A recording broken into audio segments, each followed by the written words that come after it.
Okay. Please. I do. It should bring up my YouTube screen.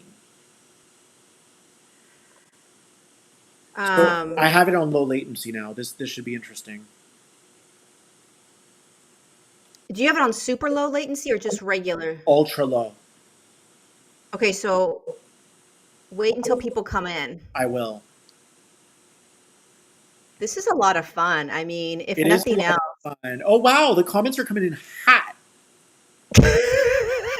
So stu They're coming in hot, hot. Okay, so far I feel really good about this. I feel Wait, really how good do we about this look, you too. guys? Oh, we look Do I good sound now. good? We look good. Everything sounds It good. sounds so good. Wait, do I look good, you guys? You look so good. I mean, I know I do always, but like right now, do I? But Wait, you guys, this looks really good. it was perfect. You both look great, much better. How's my sound? How's my sound?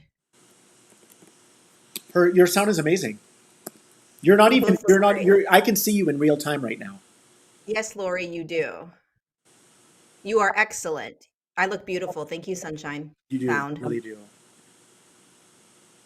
All good. Dude, did we do it? Yeah, we did it. We just figured out it was just a latency problem. Okay, perfect. That's all it was.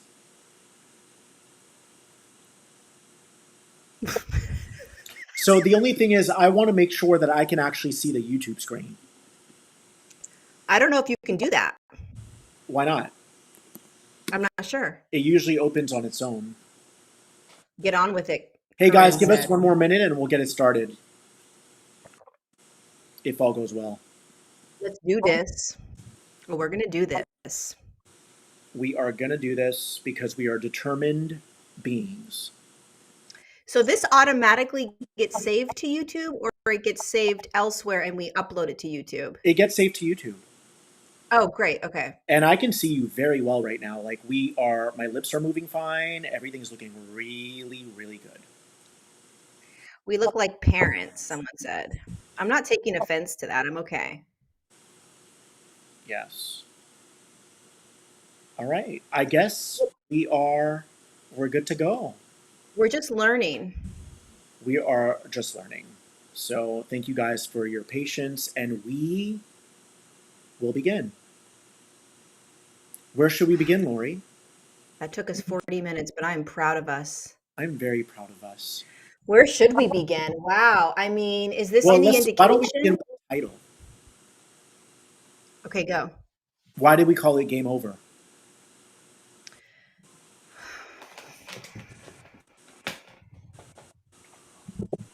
I mean, I think for me, one of the reasons that that title feels significant right now is that as we start pulling ourselves out of the programming in the matrix and all of the belief systems, all of the everything that has kept us cemented or shackled into this illusionary world, this illusionary self, um, the more we start recognizing what we're in, the more we're going to say the game is over. I'm creating my reality. I'm choosing what I'm going to be experiencing. You start becoming the master in the game. Game's over. I got it. I'm good. Right. That's how I feel. We are slowly starting to uh, step into, if we're courageous enough to step into it, but it's not, most of humanity isn't necessarily recognizing this, you know? Yes. Why do you think that's a good title right now? I think it's because we have been playing games with ourselves. Oh, I that's feel like good. we've been playing games with ourselves where and this was coming through for me today, where when you make a decision, whether it's to meet family, friends, whatever decision it is, start a business. But right now, I want to talk about people. I want to talk about friends and family. When you make a decision, are you doing it because you're afraid to be judged? Or are you doing it because you truly want to do it and it's your highest frequency? You see?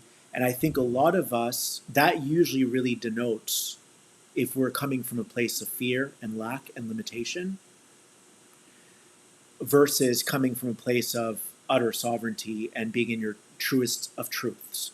So, the reason why I chose the title Game Over is because we play games with ourselves where every day we are given opportunities and we have to be very quick on our feet now because everything's accelerating for us now. So, you know how like they have a crapshoot where you throw it in and there's a wheel? Think of that wheel. Those are two different. Oh, yeah, yeah, Roulette, yeah, roulette, roulette, roulette. My bad. Roulette, roulette. yeah. So I kept seeing a vision of a roulette, and you throw whatever in. They throw the chips in, and think of that as the loop. That's a loop. Okay. And what a lot of us do is we empower ourselves. We break out of these shackles, and then we might be confronted with a family member or a friend, and then they say something to us like, hey, do you want to go do this tonight, or do you want to go out next week, or do you want to meet up for a trip? And if we're not quick on our feet, Lorie, we are going to drop back into that roulette and we find ourselves in a loop all over again. It just happened to me the other day. I really don't like planning things, and I found myself on my laptop for like 6 hours because I reverted to an old pattern and I found myself in the loop, and I'm observing myself in the loop going, I'm still playing a game with myself right now because I'm afraid to be judged. I'm afraid to be. I already know what my truest frequency is. My truest frequency across the board is I don't like to plan anything. Like I really consider myself to be a new human. And you live the same way. A new human, a new upgraded human, meaning that everything that's in my present moment is all that exists. I don't want to be pulled out of my vessel, out of my body by distractions. I don't want that. Now that doesn't mean I'll never plan, but the only time I'll plan is if I know it's a higher frequency than what's in my present. But if it's something that's not elevating me and I just don't want to be bothered. And I think when it comes down to family members and friends, especially family members, you go, man, I've been doing so good. I've been making so many strides, and now I'm being faced with a, a pattern that I find myself easily caught in, the roulette, and here I am again. So the reason why I said game over is because we're done with that. Like it's over. Yeah, and I think, I mean, for me, it's not family members, it's specific friends in my life. So what you're speaking of is how on an individual in an individual world, meaning we are capable of sort of navigating this in, let's just call it elevated states of consciousness, okay, on our own, the way that we navigate our world and the things that we do. But when we come in contact with somebody that is going to remind us of that roulette, remind us of here it comes, that is the moment that that's the moment that we have to have the awareness of. That's why awareness and presence is so important. You have to have the awareness in that moment. I am now moving there. I am now moving into that roulette. I am now moving, reverting back into a program or reverting back into a behavior that I'm so familiar with, that I fall into every single time with this individual, every single time with this parent, every single time. I mean, I did it with my dad in LA, right? It was like this pattern came in, and I was like, within 2 seconds, I was in the pattern. And I like pride myself on awareness. I pride myself on watching myself all day long and what I'm doing. And just like that, I was in that roulette game. And 6 hours later, I snapped out of it. It was like, wait, what am I doing? This is his patterning that I'm starting to play in, right? It's other individuals' patterning that comes in that we've played with most of our life, so our own patterning as well. And then it becomes a literally like peeling ourselves, pulling ourselves. We're stuck to that patterning, pulling ourselves out of that patterning. before we go down the rabbit hole. I mean, you only went down it a couple hours. Yesterday I went down it like 5, 6 hours because I felt like I was being held captive by myself in a way. Meaning that you so don't want to hurt your family, but you try to get through to them and you try to explain to them who you are. I mean, I'm telling you, you know when something's in resonance versus when it's not in resonance, Lorie. It is my true self to not live in time. I don't live in time. I feel like time splits you, time fragments you, and that's not going to be the case for everyone. Some people are here to thrive planning stuff, and some of us are doing a different assignment. And for me, my assignment is I feel so at peace and I feel so right in my body.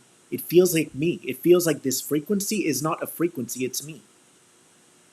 But I try to explain it to family members and so on, and it's like it falls on deaf ears. And then I get so tired that I end up back in that pattern. But then I'm not able to follow through on betraying my truest frequency because I know better. Thank you for the super chat, by the way. Because I know better. I know better than to betray my frequency. So then it becomes this tug of war. It's like a psychic warfare. But Yeah. it feels like you're being held hostage. From one perspective, it feels like you're being held hostage by people you know, people Yeah. who aren't trying to get you, people who don't acknowledge how you operate. And then, but from the highest perspective, it's like, no, I'm being asked to fully step into this now, no matter what, like irrespective of what people think. I think that's the key. I mean, I've been practicing this for a really long time Yeah. with family and friends, and it's not easy because the boundaries that you have to put up and the language you have to use in order to express your truest resonance is not the resonance of the other individual. And so it doesn't feel good. They don't understand it. They think that you don't like them or that you don't want to see them or you don't want to hang out with them when you're actually literally just expressing your absolute resonance, your truest resonance. And it's not about them. And so, from my experience, what I've noticed in the last couple of years is that it's baby steps.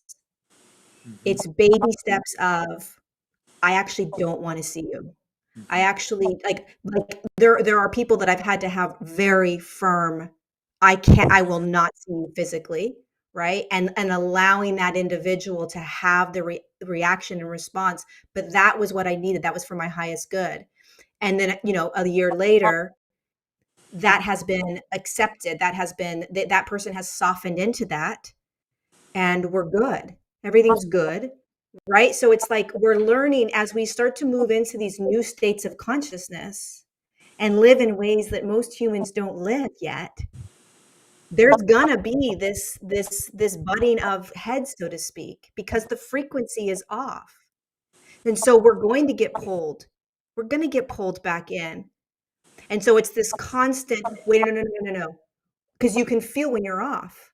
It's heavy, it's dense, it's exhausting, it's frustrating. And we want to blame them. And it's our responsibility.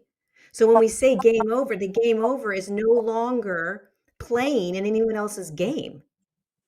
No longer playing in anyone else's game. And when we are transparent and when we are expressing our energetic signature, when we're expressing ourselves, they can't help it but feel that. They can't help it but feel that because you're not coming at them. It's not about them. It's not about them. I think that the issue that we can drive up against when we are being in our most authentic expression is that people who don't really understand you yet, they go to the place of, but we'll never see each other then, right? They go to this place of like, it's lack. It's let's try. We need to attach ourselves to the idea of how we're going to coordinate this and organize this, right? But the highest aligned scenarios are when you let go fully of your ideas of how things conventionally work. It's about saying, okay, I get how you operate. We have nothing left to talk about. This is how I operate. Cool. We will meet when we meet. That's it. There's no, but I think a lot of people go to that place of it's the ego. Oh, absolutely. The ego starts to panic. The ego says, but we're your family, but we love you and we're not important to you. Right? It's all that guilt trip, but you have to have compassion for that. Because on one hand, if you've never seen what's beyond the ego, then that's all you know. If you, I don't even want to call it the ego. If you've never seen peeked, beep, like kind of like when you peek over a fence, if you've never peeked over the fence that separates you from your whole self, I like that a lot. From your whole self, then you're only operating as a fraction. But I can't say that you are because I love you and I know that you're perfect. So right, so it's an interesting dance because you don't want to think that you know more than people because you don't. All you need to do is honor your frequency. Again, the problem lies in people start to take offense because they think that it's selfish, but they're not allowing the relationship to ferment. They're not. It's kind of like a kombucha. You have to let it ferment itself, and the relationship is actually supposed to take on a new form. And that new form, because it's never been reached or it's never been experienced, it's like the unknown. It's like how people are dealing. It's the exact thing. It's the exact same parallel that we're dealing with all of humanity right now. If you don't know what's on the other side of that fence, you actually don't believe that there's a better way. You actually don't believe that there's a more efficient way that would suit both of you. Because it's not suiting both of you if it doesn't match both of you guys' highest frequency. It's not suiting both of you if it's not matching both of you guys' highest frequency. Right? And then the other thing is, and let's get back to you in a second, but the other thing is we reach a certain place within ourselves where we're like, this isn't what I'm teaching. This is my life. This is my mission. My mission is to see to it that, meaning I want to find out what's on the other side of the fence that I haven't seen over yet. You feel me? Like I want to see what's on the other side of the fence, but the only way I can get there is if I commit myself to my truest self. Like I want to see what happens next. I want to see, and people will say, well, next is physical. I'm not talking about the physical. I want to see what's going to unfold from within me. The more that I follow my true self, and I don't want any interruptions along the way. I don't want, and what happens is when you really start to kind of merge with your higher self, that's when people really start flocking in. Yep. And the thing about what you're speaking of, because we practice everything that we are teaching, and because we are like, we literally, our mission is our life. Our mission is everything that we do and teach is what we do every day. So whoever's in our life, they God bless them, but they are going along for the ride, whether they want to or not. Our friends and family are going along for the ride. And some will fall off, some will battle the ride that they're on with us, right? Hanging off one side, like, holy cow, am I going to be able to hang on with this dude, right? Not that you're leading the charge or I'm leading the charge. That's not what's happening. But because we are moving into states of awareness, states of being that those around us are not stepping into yet, they either have to merge into this new relationship that we're asking them to come into with us, like trust us, right? Trust me that this is okay. Trust me this isn't about you, right? It's this is a new way for us to be able to be with the biggest piece is they everything is taken personally. Everything is taken personally. And when they start recognizing that you're doing this across the board and you continue to do whatever it is that you're doing, it's up to them, but eventually they will soften, hopefully, into, oh, this is just how he is becoming. This is just who he is, right? This is now how he's showing up at all times. And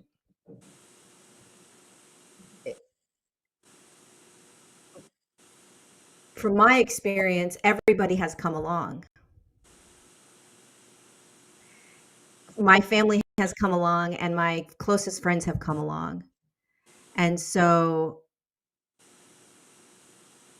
some of it has been rocky, and there's been long bouts of silence or massive arguments. But eventually, because we love each other and because we understand what this process is, we end up settling back down together, right? And I think that you're going to find that because you're also navigating, how do I communicate this detached from patterning? Because every relationship that we're in, there's a pattern to it.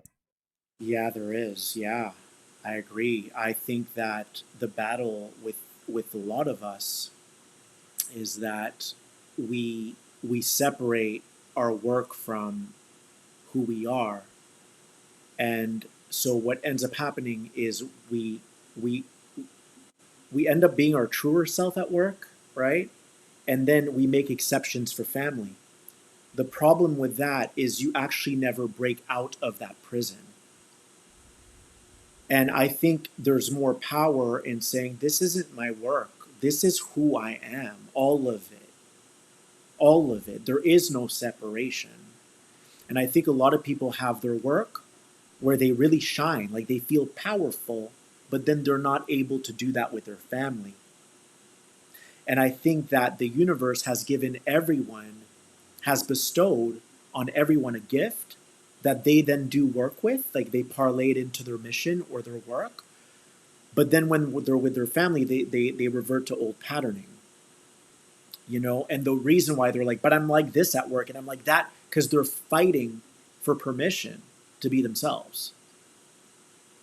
They're literally fighting for permission to be themselves. And it's like, all you have to do is have it bleed over into you just need to be the same across the board. Because it's not work and it's not personal. This is your mission. And you can't get results. Like Tesla wasn't like, okay, let me just work on this other thing.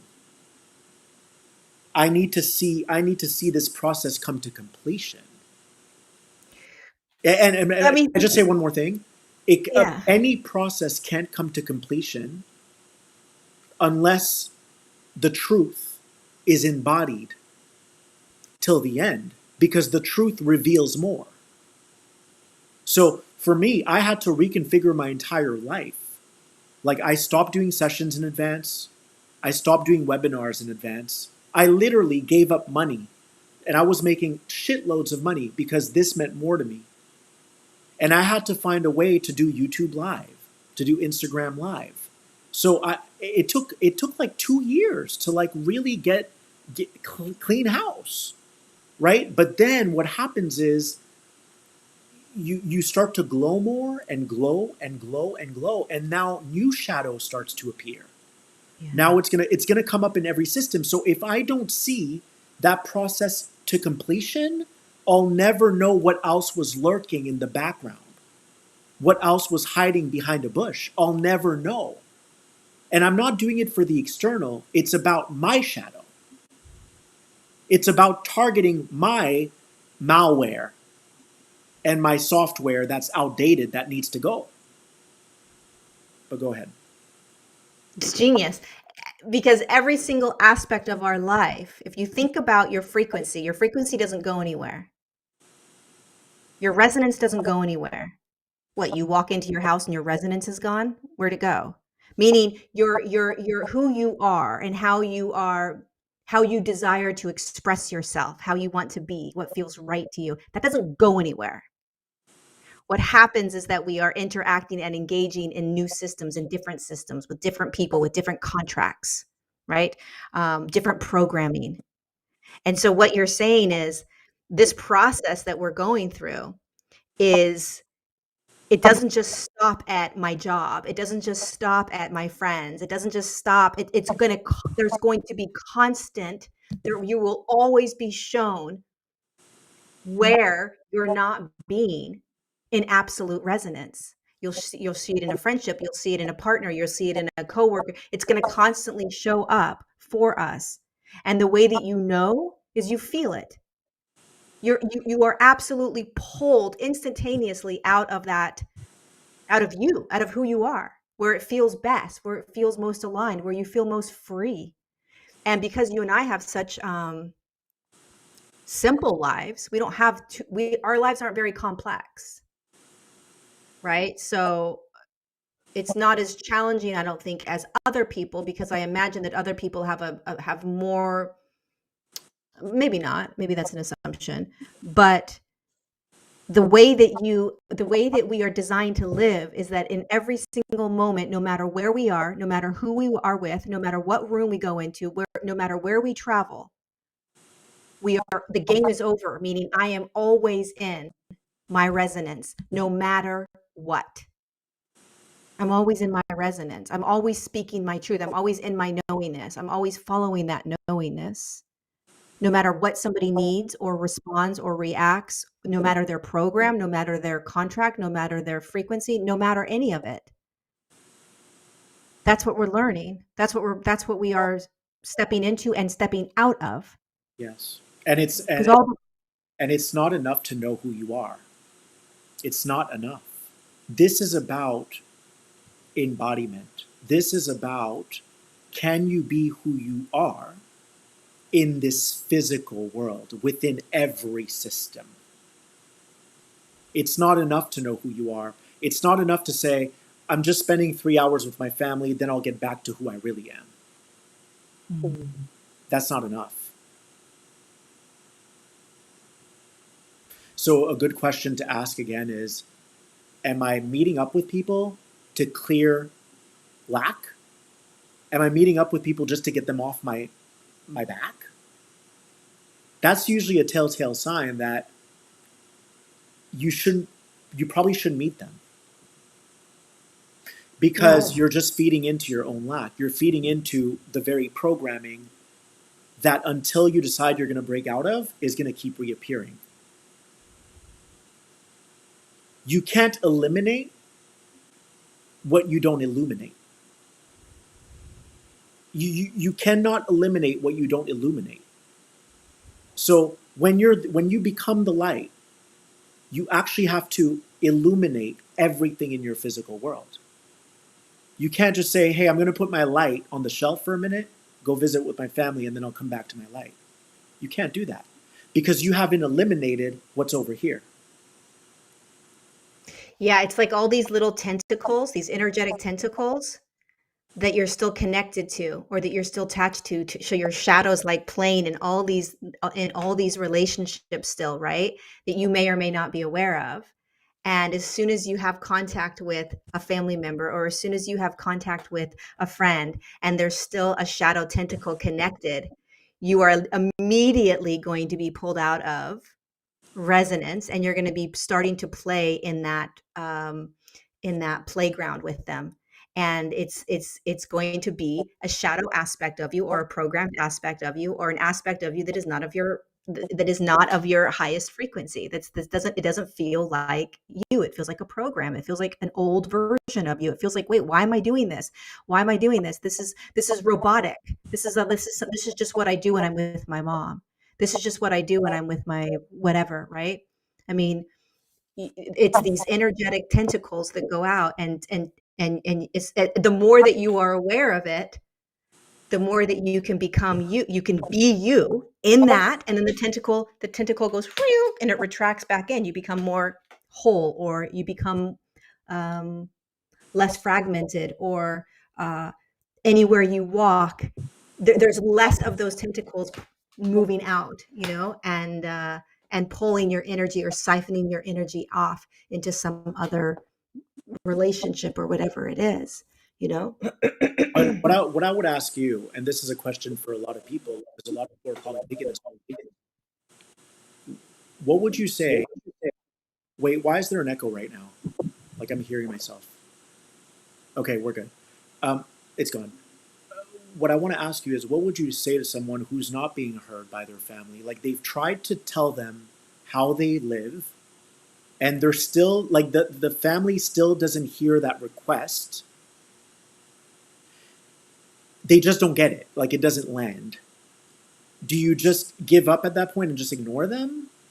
You just, what do you do? Like if they're not trying to understand you, and it's like, you know what it reminds me of? Begging an abuser to stop abusing you, and they keep abusing you. You're begging someone to free you from your cage in their basement. You're begging them, and they're like, I'm not hearing you. I don't understand. What do you do? Is your next option to cry, to play the victim? I mean, you have to get through to them somehow. You have to Do get through to you? them somehow. Well, they're not encaging you. They don't have the lock to the key that's going to unlock you out of that cage. You do. Yes. Meaning, the only thing you can do is be. The only thing, if they cannot hold, hear, accept, allow what you're saying, the only thing you can do, literally, is compassionately speak your truth. You have to just speak it, and if it doesn't go in, if it's not heard, right? Then you have to speak that compassionately. It's not being heard. I'm not being heard. This is not being heard. And then you let it be. So you can't fight them. You can't try to convince them to see you. You can't try to convince them to hear you. All you can do is be you. That's all you can do. All you can do is show up and be you. And if it isn't being received, if it isn't being heard, if it isn't being accepted, then you have to continue to be you. That's all. Yeah. So you are learning how to be you in a relationship where they don't see you, or they don't hear you, or they can't hold it. And what it's teaching us, or whoever this is, what it's teaching us is how to continue to compassionately and lovingly continue to just be you, Yes. transparently. Because what you're going to notice, the more they resist, the more love you're going to have for that. Because it's going to become even more clear. It's going to become even more clear. It's going to get even more illuminated. Yes. The more they resist, the brighter it's going to get, and the easier it's going to get for you to just be you. Because you're going to lovingly say for the 8th time, Dad, I love you, but this is how I do it. Yes. And it's interesting, And then they're going to, when people give you space to be you, like those are the people you end up wanting to see. You know what I mean? Like it's just, that's just how the cookie crumbles. Like when people give you the space to be you, like they're not trying to change you, like they're not trying to pull you out of your now. When they know that that's how you live, then you're going to want to be around those people. You know, by the way, I just want to clarify, we're talking about everything that's going on in the collective shadow right now. There is, it's not just family, it's not limited to family. I'm talking about everything. Like there's just so much programming, and I feel like Everyone's truest frequency vibrates really fast. Everyone's truest frequency isn't on that roulette. And so the second that you betray your frequency, you're going to drop down into that roulette. And you're going to find yourself caught in a time loop. And look, I think every single one of us have a different assignment. I think there are people who are meant to plan things in advance, and then they become the meditator as they go through their day. I've done that too. Like I've lived that way. I used to work 6 a.m. to 9 p.m. I know that game. So some people are meant to live that way, and that's beautiful. They're always in a state of bliss, chillness, harmony, whatever, and they have a whole day schedule, but they're just they're surfing those waves. I loved that too. I prefer this. I prefer this, but there was a reason why I said that. I was talking about what was I talking about? Well, Oh you yeah, started talking about, oh yeah, being caught in the loop. Like when you are in your highest frequency, you'll know when you drop. So my I was gonna say my highest frequency is living in no time. I don't do time. I just don't do time. I mean, I think everyone has is a different prototype, pioneer, dude, pioneering wait, different consciousness. not only do you not do time, but when you meet Phil Good at an airport, you won't even know he landed because he doesn't even let you know he landed. He's just at the airport. And you're like, I think he might be here. I'm not sure, but I'm going to text that I landed. I'm not quite sure. But hey, Phil, I landed. You're like, great, I'm outside. Like, legit, Phil does not live in time. I'm I like, don't live in time. holy It just honestly, it just this is bigger than me. yeah. This is way bigger than me, and I've had to give up so many things so that I can fulfill this assignment. But most people can't live that way. Like they can't handle not knowing that you landed at the airport. Like they need to know, did you land at the airport? Like people can't, they have a very hard time like unshackling themselves from the programmed ways of being, which is fine, right? Like you said, it's fine. But it's really, really important that we start to look at how we are programmed. Yes. What is comfortable? Why is it comfortable? Is it your truest expression? Is it your truest resonance to be in that programmed state? Because it's not necessarily easy, as you can attest to pull yourself out of programming, especially when everybody around you isn't doing it. And one of the biggest programs we live in is fitting in. I've So just you're trying, got two people left. I've done it with the whole world. I've just got two people left, yo. Just two people. Just two. the most It's not, amazing can two I people on the reframe that? Can planet. I reframe that? Because my community is actually very quantum, and I'm very Yeah. empathic. And someone's like, "There's no two people. It's just you." That's the truth. It's just me. It's just me. But I think being human, we love our family so much. So we're like, okay, this will gradually shift, but it doesn't. Like sometimes you just have to put your foot down and assertively set that boundary. Like, yo, you guys, I've done everything to get through to you and you're still not hearing it, so here's what it is. Boom. And you just drop it like it's hot. Like you know? Yeah, but I think it's really, really important from my experience when you are detaching yourself from programmed states of being with people, whoever it is.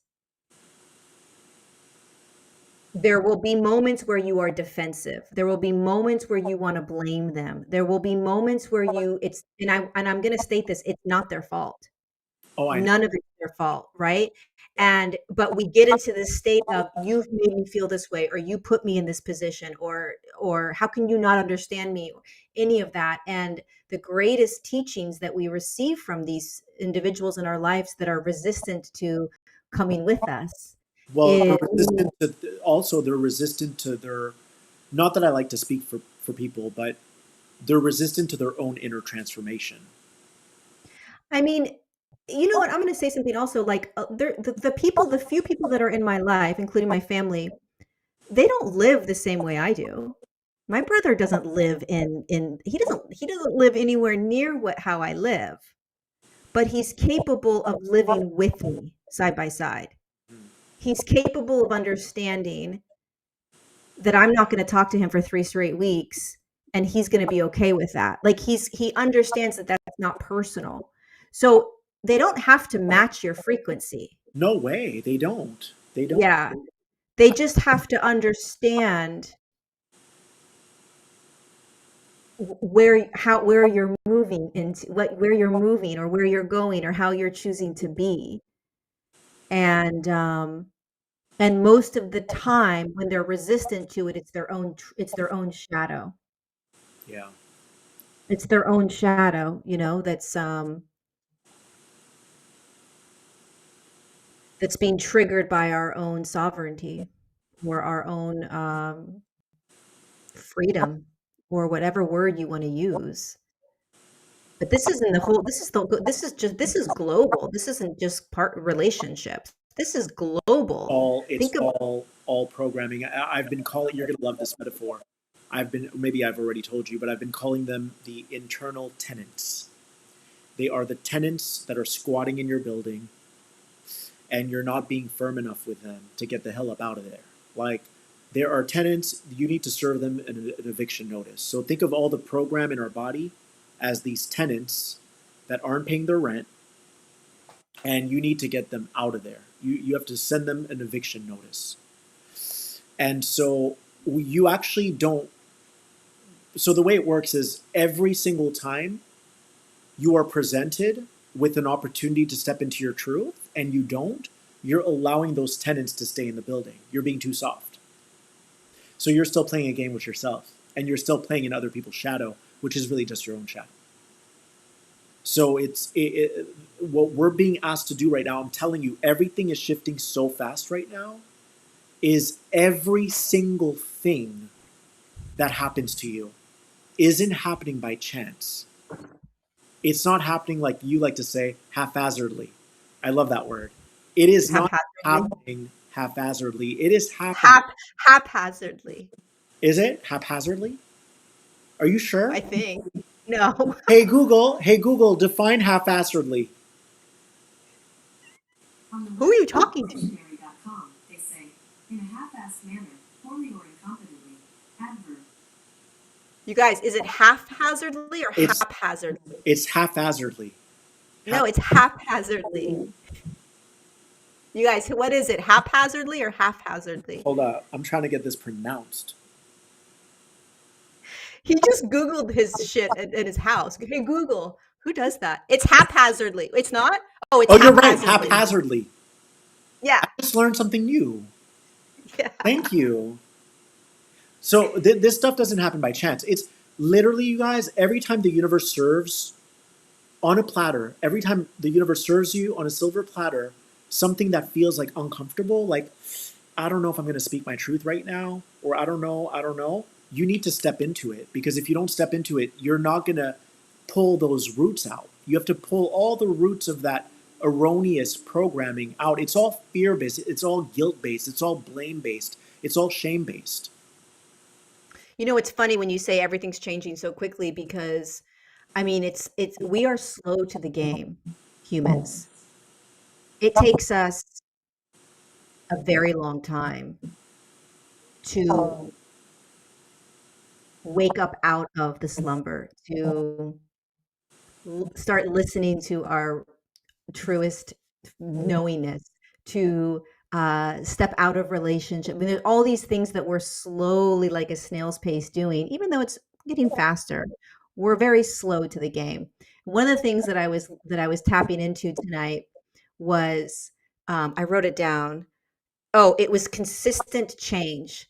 So consistency, but not consistency of like, I've got to show up every day. I've got to be consistent in my life. No, that's a program. Uh-huh. Welcome to being a slave. I'm going to be consistent every day and I'm going to do the same, that's a program.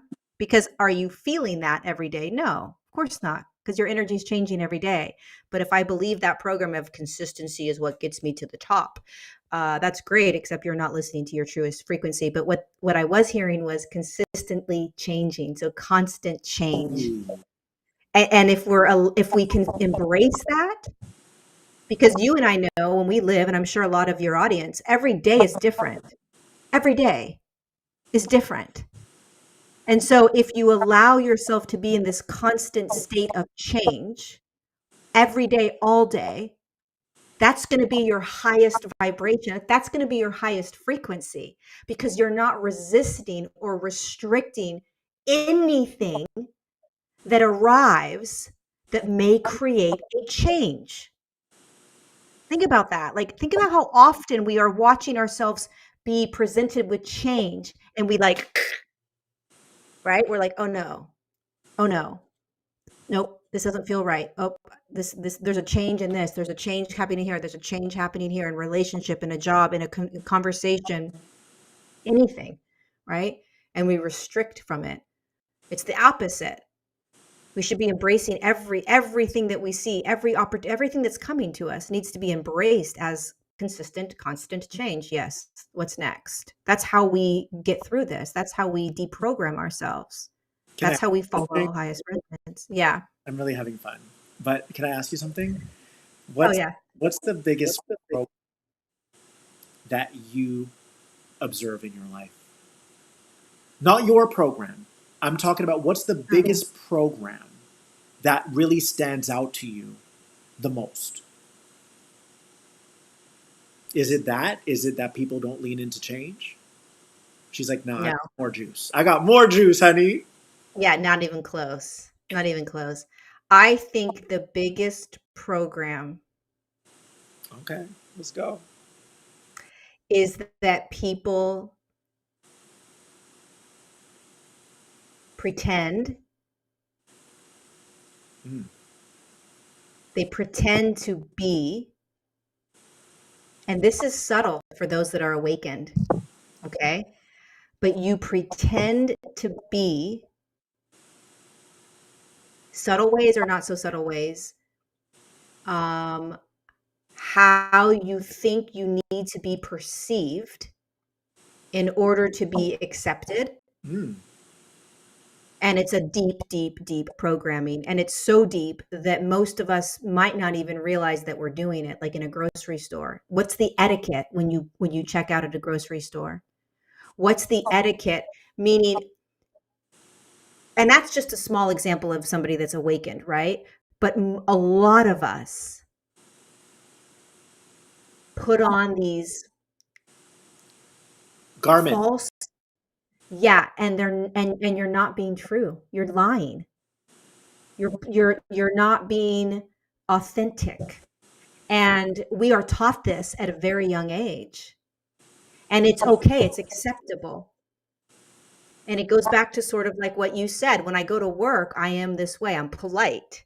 But when I go home, I'm going to scream at my wife. Right? So you put on a facade at work. You're really not a nice guy. Now, of course, you're not going to go to work and scream. But the point is that most humans are putting on facades because we have been taught that we can't be who we are, that we can't express ourselves. That now, if an angry man was taught and brought up that it's okay to express your emotion, maybe he had trauma, whatever it was, right? But we were taught that everything is okay to be expressed, everything is, you're safe to feel everything, then he would be in a completely different world. He would not have different facades or different masks or costumes that he's wearing. He would be able to be all of him. But we're not brought up in that world. We're deeply programmed. And so there's all of these fragmented aspects of us that we put on at different times. Oh, I'm going to see this person. Here I go. Oh, I'm going to go out to dinner. Here I am. That's one of the deepest programs, I think. What about you? To me, well, because my mission is to just be no time, be a human that happens to not live in time. All I see is when people are caught in time. That's all I see. When people are not able to be present, that's all I see everywhere. And I see that it's so, I mean, if you think about anything, doing your hair, doing anything, all of that is kind of like a program. Right. Because you might be chilling on your couch and you're like, I have to go to bed. Let me go do this. It's all a program. But I see, for me, it's anytime people are not able to be present. So, for instance, today I was sitting at a coffee shop, and a woman beside me starts to talk to herself. I'm all Out about, loud? yeah, I'm all about that. I talk to myself all day long. Yeah, of course. Why not? I'm multidimensional. Out loud? Out loud? She was talking to her. So what? No, but do you talk to yourself out loud? Yeah, you I know. love it. I love So, it. but she was talking out loud, but she was trying to get my attention. She wasn't talking Oh, out loud. She just wasn't asking for what she needed. So what happens is I see her stepping into time rather than being present in no time, and asking herself, why am I doing that? Another thing that just happened on my way home. I'm just using like reference points because it just happened. There's a man who's probably like probably 70 years old. He's up there in age. Uh, Nothing wrong with that. And his dog looks like he's been with him for like 14 years. And every time I walk by him, the dog starts to bark. Like, and he's like, behave. And to me, he's programmed because you've probably been saying behave to your dog for 14 years and he's still barking. So saying behave actually doesn't do anything. right. Like And he little knows things, that. I see things like that where it's like, find out what happens if you're present instead of saying behave to your dog. Find out what happens if you don't say behave because that's a program and you're jumping back into time. And time is based on the past. But here's what, yeah, exactly. Time is based on the past. It's to me, time is a big, gigantic program that keeps us enslaved. It's like you have people don't even think I'm about to go to work, but I don't really want to go. You not really wanting to go is letting you know. I'm gonna rhyme. You not really wanting to go is letting you know that that's a program. That it's a program. Yeah. You're in. You're So I in. see You're the in. whole program. Yeah. It's like a web that keeps you stuck in time. And Yeah. everything is in there, meaning the fear, it's all in time. Because fear doesn't exist outside of time. Mm. Guilt doesn't exist outside of time. These are man made impositions or man made things that have been generated through the construct of time. So, can you see how every single program of fear, guilt, blame, it's all within time? Yeah, The because whole, that's how it's expressed. That's how it's played out. That's that's how how it's it's played out. expressed and played out. That's exactly. It's all played out. It's It's all time. Like you could be sitting on your couch thinking, "I really miss my ex," and then your wheels start spinning, and then boom, you energize that thought, and then that picks up steam, and now you're on to the next thought, and the next thought, and the next thought, and you've just jumped into time, yeah. and you don't realize that you're back in that roulette. You're back in that loop. Yeah, when you're capable of exiting time. So here's what's weird. And I want you to share your experience, okay? Because we practice presence a lot. When I find myself in a deeper, a deep, there's layers of presence that I experience myself in. But when I experience myself in a really deep sense of presence, time there is no time. And so it's as if I'm still experiencing my experience, but there is nothing to grab. There's nothing to hold. Nothing exists, even though I'm still experiencing myself as the human. Do you know what I mean? Yes. But I can't stay in that state for very long because Well, here's the thing. This is what I want to get through to people. It's not that you're not doing anything, but those planets you see out there, are they within time? No, they're mm, outside of time. Time only exists here. So they're outside of time. The idea is to go within yourself and build within the non physical realm outside of time. So you're not just sitting and being present. I'm in here. I was going to say I'm out there. I'm in here in these landscapes, like, like, like building so much energy, Yeah. building so much energy. What happens to people is they're so tethered to time that they're so afraid of no time. So they're constantly looking for a way to distract themselves from having to be no time. Right. The highest frequency is outside of time. It's not in the program.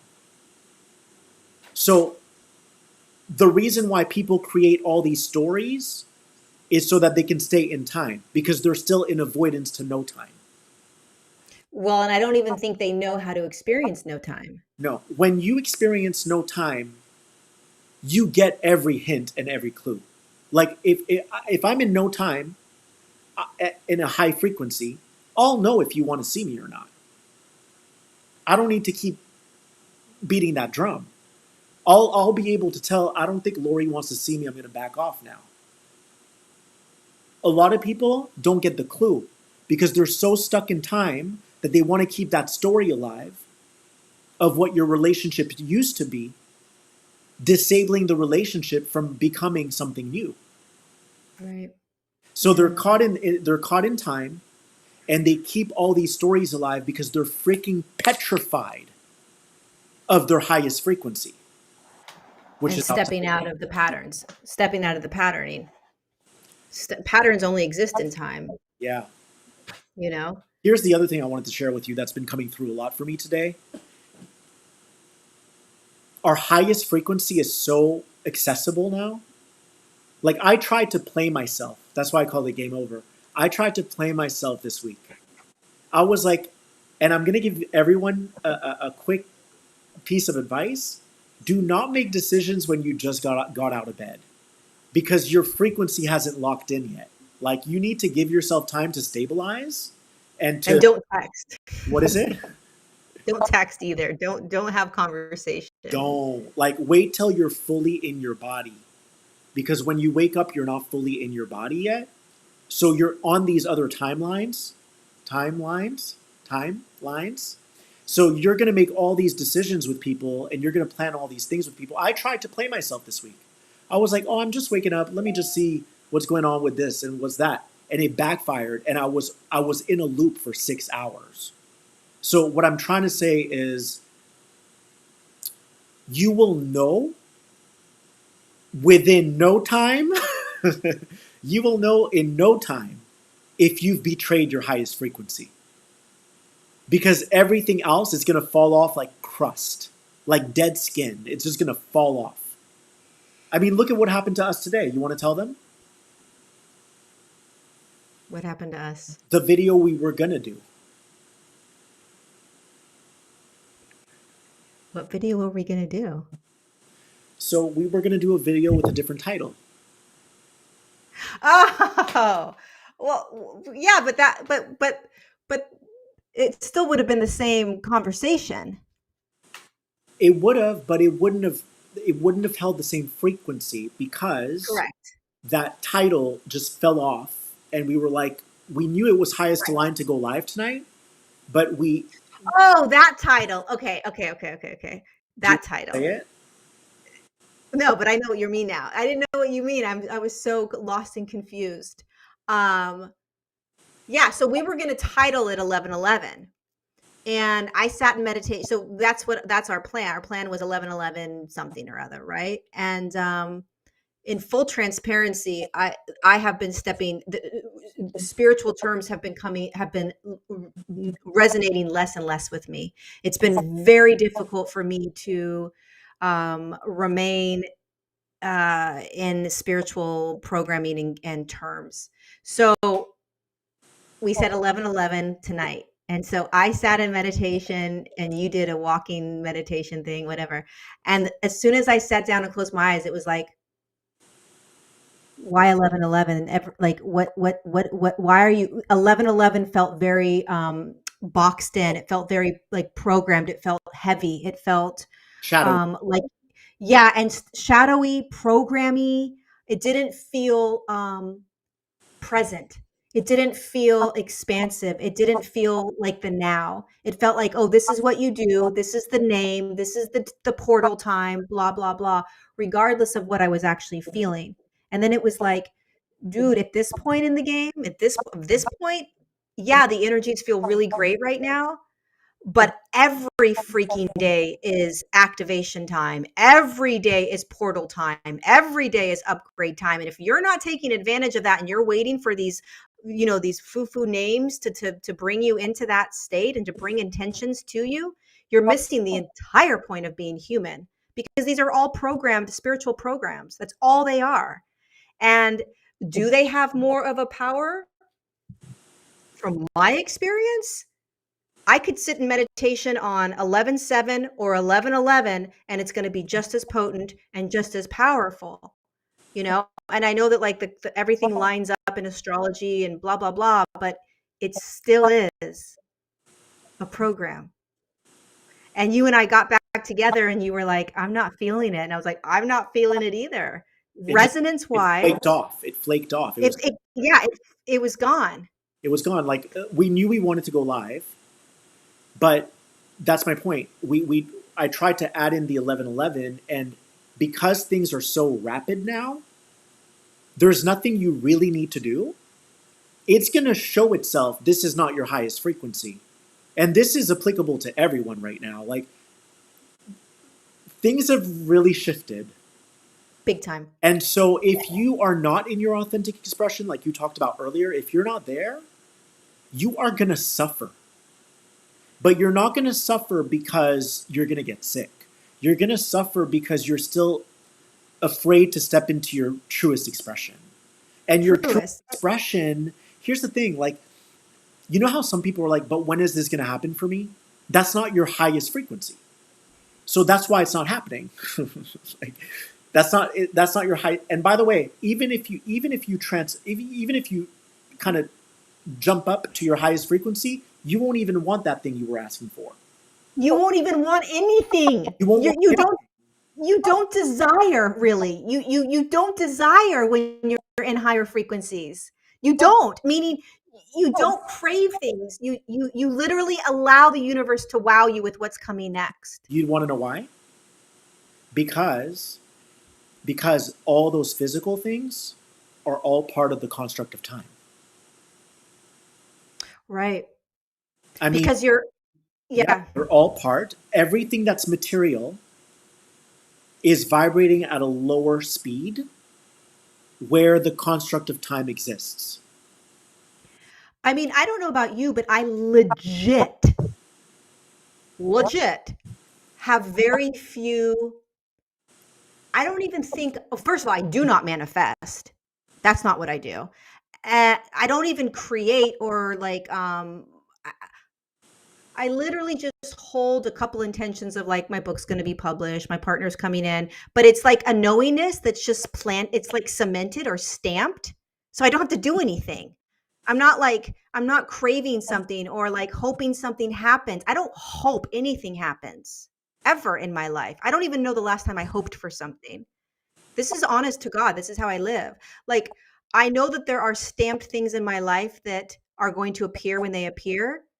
And other than that, I devour my life in the best way possible by what is showing up for me every day. What do I want? How do I want to be? Right? Because when you're trying to say, like, when is this coming? How come it hasn't come? When is it going to show itself? Not only are you in time, but you are way out of presence. You are in a future that is so far down the road, it may never show up. It may never show up. Then what? You're going to suffer and struggle because you've been so focused on something in the future that may not be for your highest good, because you're not even connected to your highest frequency in order to connect to your highest good, which is only right here, right now. You can't predict a future highest good. It doesn't exist. The only thing that exists for your highest good is right here. Which is linked into the energetic world. It's not physical anymore. No. The physical fades away. Here's a clear indication for all of Dude, the something just flew around your right side of your shoulder for like all did anybody see that? It legitimately was like something big. wow. Well, here's what I wanted to say is to everyone watching right now, this is how you can know that you're moving into more of an energetic world. When you travel, you're not doing it because you're excited about the actual travel. You're doing it because of how you're going to grow spiritually.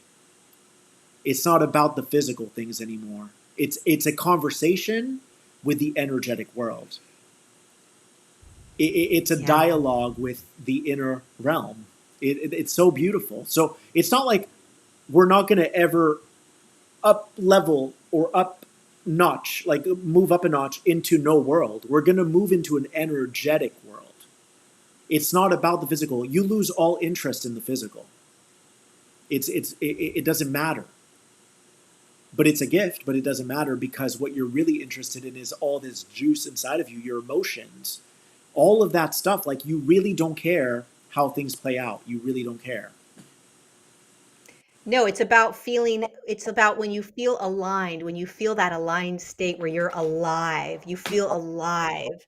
You feel like you are living your highest expression, right? And when you feel that over and over again, Mm-hmm. that's all you want. All you want to do is to be that highest expression. And so every moment of every now is you walking around in your human body, recognizing whether this is your highest frequency, your highest yes, or if it's not, right? You're like, "Oh God, that was not. Nope, I'm going to move over here. Yep, nope, right?" And a lot of times it's like a game where this game where you're kind of blindfolded and you don't really know yet. So you have to go and kind of navigate, wait, is this what's my highest frequency? Is this, what about this relationship? What about this job? But the more that you feel it, the more you're like, oh my God, this is what they're talking about. That and it's not a high frequency like meditative state at all.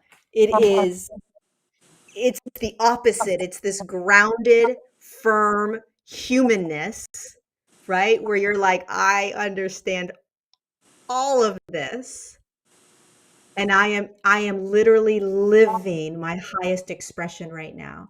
Like when I was in LA and I had an interesting Monday night, and Tuesday I was exhausted when we saw each other, but I knew I was in my highest alignment. Even though I was exhausted physically because of whatever happened the night before, right? I also knew that I was in absolute presence, and I was in my highest I was in the highest I was like, this is the juice of life. And I did nothing. I was hanging out on a couch at the hotel. And then we walked around like zombies, We were like zombies. It was so fun. right? It was So like walking on fun. a cloud.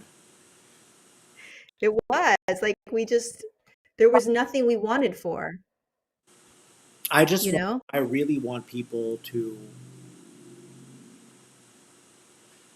I really want people to still use the law of attraction, but don't use it for physical means. Don't use it for like, I'm going to do this to attract my boyfriend, because then you're stating that something's missing within you and nothing's missing within you. For me, it's more about like keep releasing the programming so that you can move into higher aspects of yourself. And those higher aspects, this is how I view it, Lorie. If I have a lower aspect and I think that I'm that lower aspect, right? I have fear, I have shame, all this stuff. I'm going to see life according to the aspect, according to the beliefs. So I'm not really attracting anything. I'm not. I am viewing life as I am. I'm full of fear. I'm going to view life that way. I'm afraid to leave my job because this job is everything and it sustains me, right? I'm focusing on the job according to the beliefs that I hold. So I'm not attracting anything. You are. I don't want to negate any teaching. But what I'm saying is I'll that negate it. when you release the fear, you bump up into a higher aspect of yourself and your world changes because you change. So you're not attracting new people, you're not attracting new love, you've become a higher aspect of you that now shines through. So imagine this. You have millions of aspects of who you are. Okay? The lower scale is like the fear, all of that stuff. The higher scale is you're just not attached to anything physical. So as these higher aspects start to shine through, you think you're attracting stuff, but you're not. You're actually just seeing life through that higher aspect. That reality that you're observing was always there, but you couldn't see that reality when you were in the lower aspect. When you dwell at a lower frequency, you can't see all the realities around you, but they're all there. They're all available, readily available. But it's just that That's the they're not. quantum field. But they're not readily available because you're still in that lower aspect that only sees according to its lens. Right. So That's go ahead. no, I'm done. I'm done. So basically, what I'm saying is that there are millions of aspects. Think of it like as notes on a piano. And when you release the sandbags of fear, of shame, and all that stuff, the higher aspects start to come online. You've made room for them. They start to shine through as you, meaning you are that aspect. And now the world around you changes. So in your mind, you're going to say, I've attracted this because I've been happy. No, your higher aspect has come online and it's seeing life through that lens. All the other realities are still there, though. And this is why I am not a big fan of the law of attraction, because it is inverted. Mm-hmm. And what do I mean by that? It is all about ego. It is all about trying to create and bring into your life that which is probably most likely not in your highest resonance. So it's going to be in the resonance that you're in, full of shadow and trauma and ego and need and desire and anything external that doesn't bring me into my internal. Keep doing that. Law of attraction is just going to keep giving you all the patterns and programming that we've been in our entire lives. It's a beautiful teaching and it works great, but it's inverted because what you're saying is exactly right. You are choosing in every now moment how you are, the lens you are using. Is this the belief I want? Now you can play in victimhood, which most of our lives have, which is, this is the reality I'm in, and if I positive think my way out of it and try to manipulate it without actually being aware of what is actually creating the lens, right? If you're not aware of what's creating the lens and you're trying to bypass it by positive thinking or law of attractioning, I'm going to bring in this by making myself feel this certain way. That's a quick fix. I'm going to change my frequency and really think about this love of my life that's going to come in. That's a quick fix because your frequency isn't even there. You're trying to pretend it is, right? So when you allow yourself to use the lens of the observer and saying, what limiting beliefs am I holding? What trauma am I holding? What shadow am I holding? What am I resisting? What am I not feeling? Because that's creating the lens that I am using to create my reality, which is going to give me what I'm going to see in the world. And all you have to do, it's quite simple. It's not these crazy steps you have to do. It's quite simple. You just choose the lens you want to use. You choose if this is the limiting belief you want. You choose if this is the program you want. You choose if this is the thought that you want to hold, right? You start choosing and you become empowered, and then your entire world starts to change around you without you trying to attract anything, right? You're not attracting anything.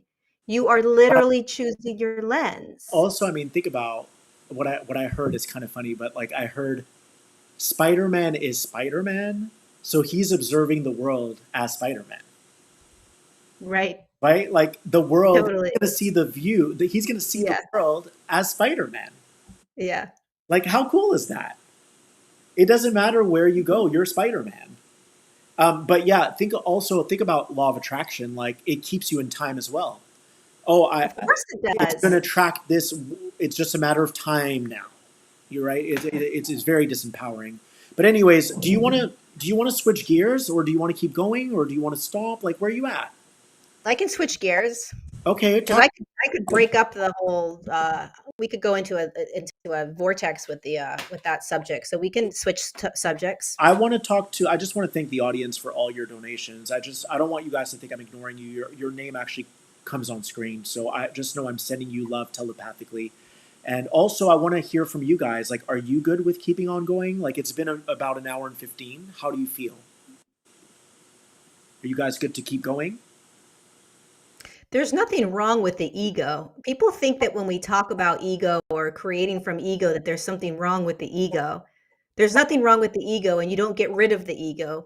You understand the role of the ego, and you integrate the ego into your in a way where it is no longer controlling you. The issue and problem with the ego is that it's designed to keep you safe.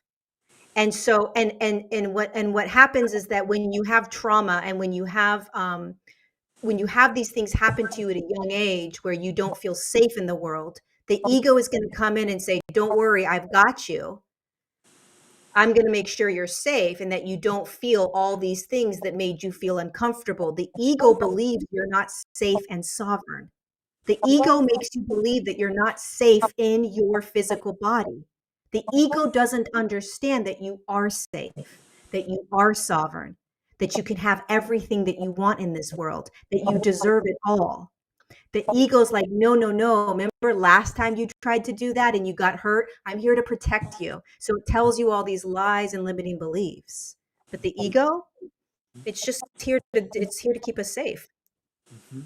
You just have to learn the role. You have to navigate it, integrate it, you know? I just You have wish. to tell it to, like, sit down. Can I be really honest? Chill. Just Yeah. chill, ego. Just sit your ass down. Your Um, ass down. sit, stay, honey. I'll give you $1. Sit. Sit, stay. But I just want to be really honest. Like, I want to blow people's minds tonight. Like, Lorie, what can we do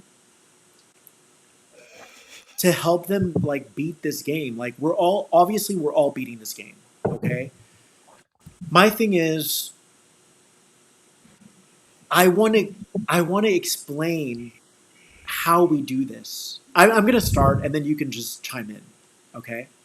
I want you guys to imagine that first off, you've done nothing wrongly your entire life. You are absolutely beautiful, perfect, divine. You're amazing. It's just that you jumped into a world that's like a swamp. And so you have all this programming lodged in you. You have all these systems, all these programs inside of you. Okay. And the world that you see is the world that's inside of you. It's all inside of you. Now, how do we uninstall these programs?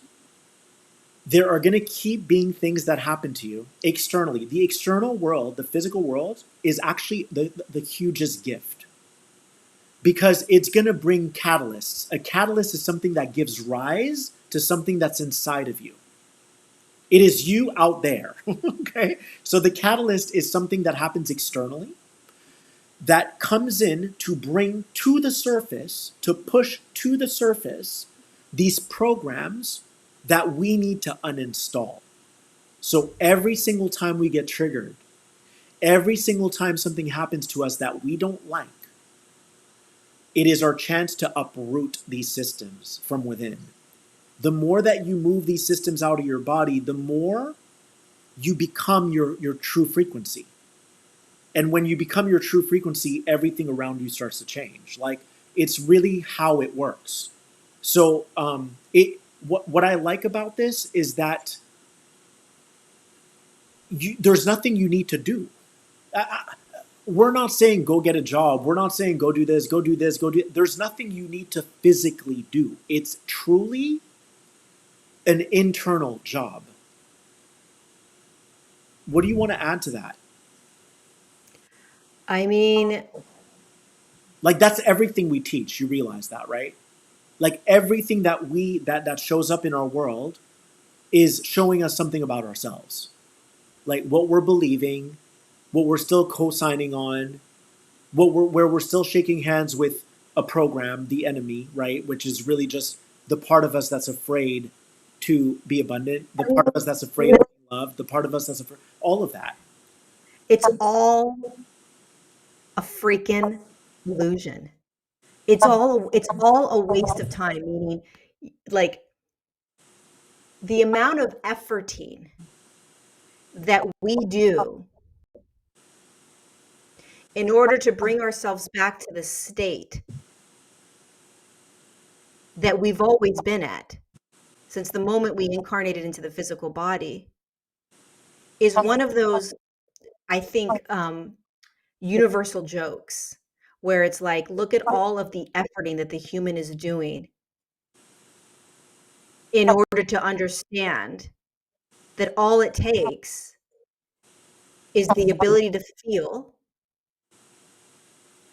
what no longer feels right, what no longer resonates. When a program is no longer is no longer working in your system, it's back, it's no longer, the engine isn't going anymore in your body. The program is like, "Ah, not working." You're gonna feel it. You're gonna say, "This program is a program.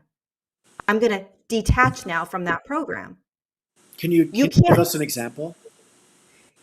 So Because I feel like what you just said has is really deep. Like when can you said something like when the program isn't meant to be there anymore, you're gonna feel it. Can you get you'll it? feel it. Yeah, Yeah. like you can't force yourself. Yeah, you can't force yourself to move out of a program. You can't be like, there's a program, I'm gonna move out of it. Your Oh, system's gonna tell you it's time to move out of oh it. wow. Hmm. So like the one that just popped up is like, let's just call it the educational system. Okay. So there's a lot of humans that move into the educational system and they go, at least in the United States, there's a system that of the program is you go in at this age and this is how you do everything. Okay, that's a deep program. A lot of children will go into the program and it doesn't work in their system. The program doesn't make sense, right? It's like this doesn't compute. This program that you've just moved me into, my body doesn't compute it. But we get programmed, we get deeply indoctrinated, and all of a sudden the program gets installed. Ooh, And yes. now all of a sudden we're like, oh, like, I guess this is a program we do, right? And then what eventually starts to happen as you grow up and you start coming back to you start to feel, wait a second, this program inside of me called the educational system doesn't, my body doesn't like it. It doesn't feel good. There's something not right about this program. And then you have you feel it.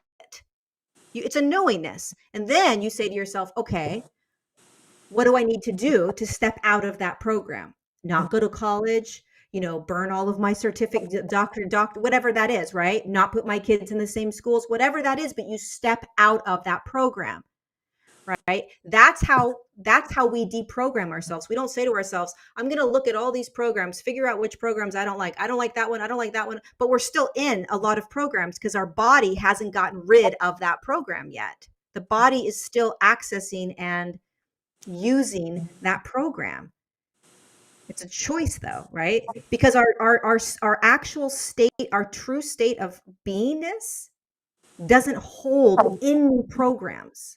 We could actually, you and I could be a human walking on this planet right now without programming. Yes. We could actually deprogram ourselves completely. That's what we're trying to do. That's what we're watching ourselves do. That's why you said there's nothing to actually do. You feel it and then you choose. Oh, I'm going to step out of that program of marriage. I don't believe in marriage, right? Oh, I'm going to step out of that program of 9 to 5 job. I'm going to step out of that program of time. I'm going to step out of that program of I have to effort a lot in order to be successful. I'm going to step out of this. There's a bazillion programs. And there's many ways to get out of them. One of the ways is just really just being your true self while you're in them. And then it slowly fades away because it wasn't a match to your. Here's the thing about our frequency. And that's why I'm so adamant about like continuing to be present and being me in no time, because the frequency of presence is so high that a lot of people can't live in it. Yeah. They can't hang out in that frequency. So if you're able to be present in your situation, meaning don't start complaining about your boss, you're not being present. You're caught up in a story that you have to be there. That's not presence. You're caught up in time. You're caught up, but I need the money. That's all stories. Stories. If you're just present, just keep going to the job, be present, be in your truth. When an employee, like one of your what do you call them, coworkers, tells you something that you're not jiving with, just brush it off or step into your truth. It's everything is there to help you. Everything. So if you're able to be present, that's the highest frequency. The program that you're in won't want you there. It's going to go, phew, like it's going to recede like a motherfucking hairline.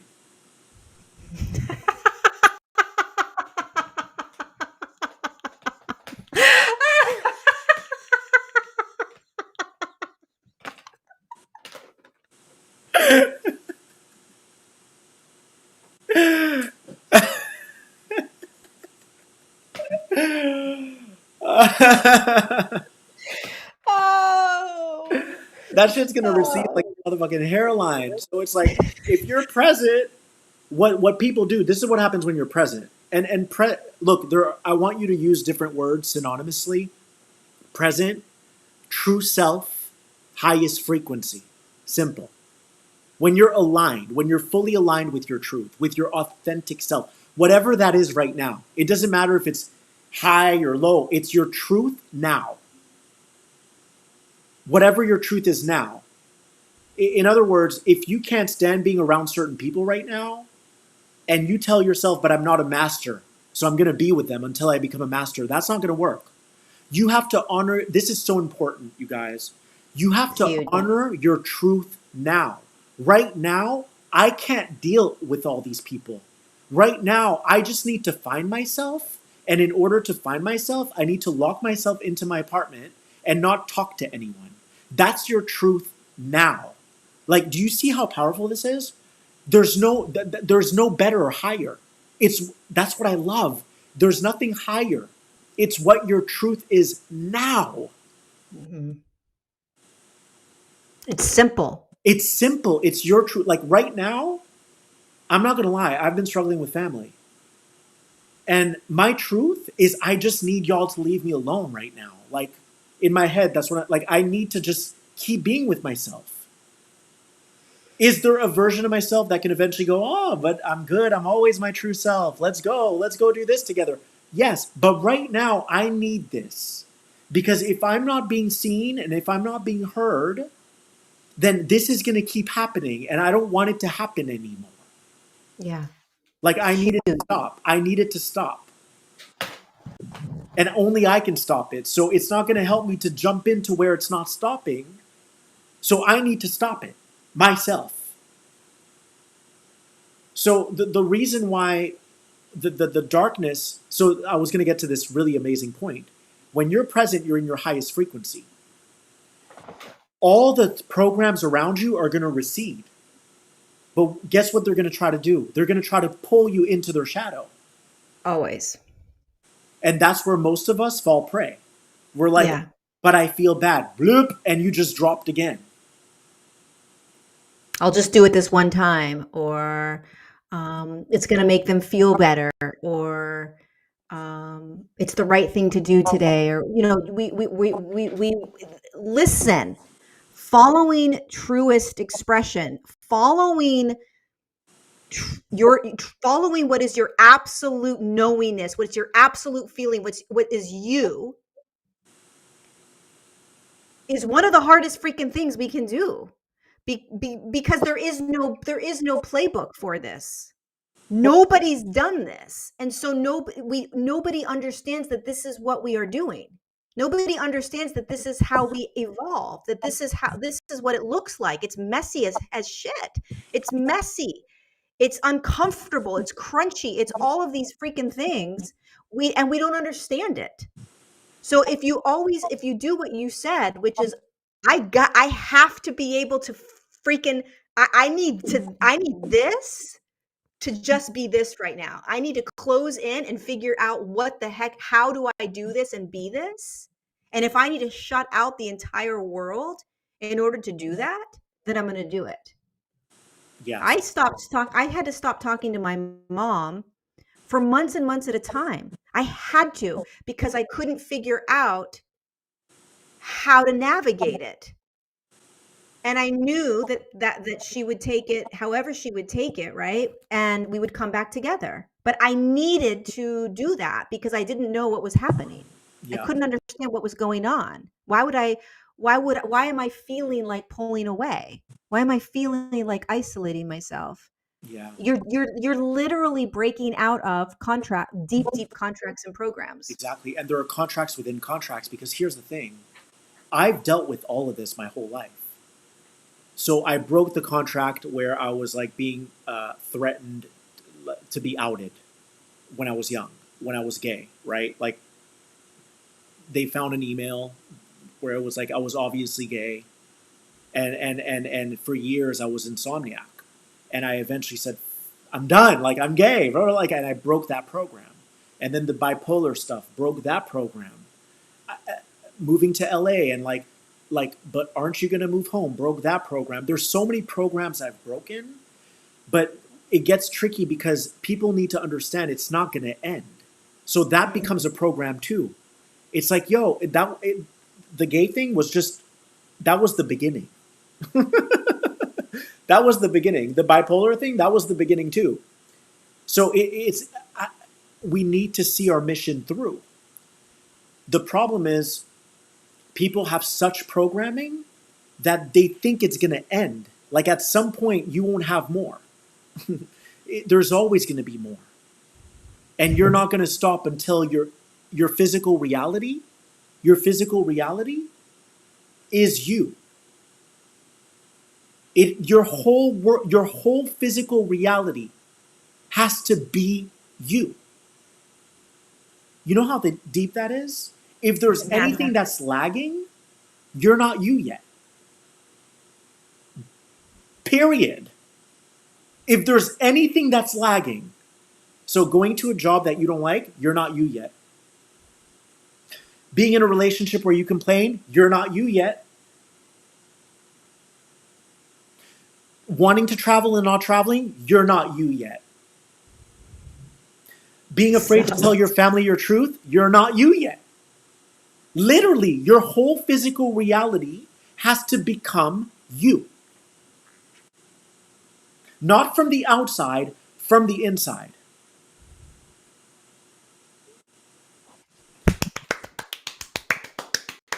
Hey, hey. You see what I'm saying? Like, but we're no, so like you lost in nailed it. we're I, so I, lost. I, Yeah, go ahead. Go ahead. you nailed that. That was so important, and that is what we are, quote unquote, doing or being, is what you just said. Or that is the natural process of evolution. What you just said, in my opinion. I know you're not big on the whole evolution thing, but that's basically what I believe we are doing as humans. Yes, we are evolving. I also see it as a returning. It's returning. It's You're, coming back to wholeness. yeah, you're coming back to your highest frequency, and it is evolution because you're moving up out of the programming. Yeah, You're busting programs, and you're coming yeah. back to yourself. So it It's the is. craziest thing. As you're speaking, it's like, dude, everything he's saying is absolutely true. That is the craziness of this matrix. That's the craziness of this third dimension. This third dimensional field we are in, and it creates the most massive illusions of who we are, that we literally have to energetically, like, siphon out these energetic programs so that we can come back to who we have always been within the physical body that got siphoned from the moment we were birthed out into physicality. It's freaking nuts. It's nuts. And every day we're like trudging along, like, how good am I doing? How good did I do? You know what I mean? Like every day we're like just like constant focus on us. And it's an internal focus. It's an internal game. It's an internal play. It's all internal. But you're playing in a massive external, crazy, chaotic third dimensional realm Crazy. full of and and that's why you won't be able to address people, every person, the same way, because every program is different. Like I can be myself with you, and I don't have to assert myself. You know what I mean? Like I don't. You get me. Someone else if I'm kind, they're not used to that, so they won't hear it. Like they will literally check out. So I have to meet them at their level because that program is residing within me at that level. It's a different program. Okay, but hold on. Okay, so if someone, okay, let's say you have a stalker.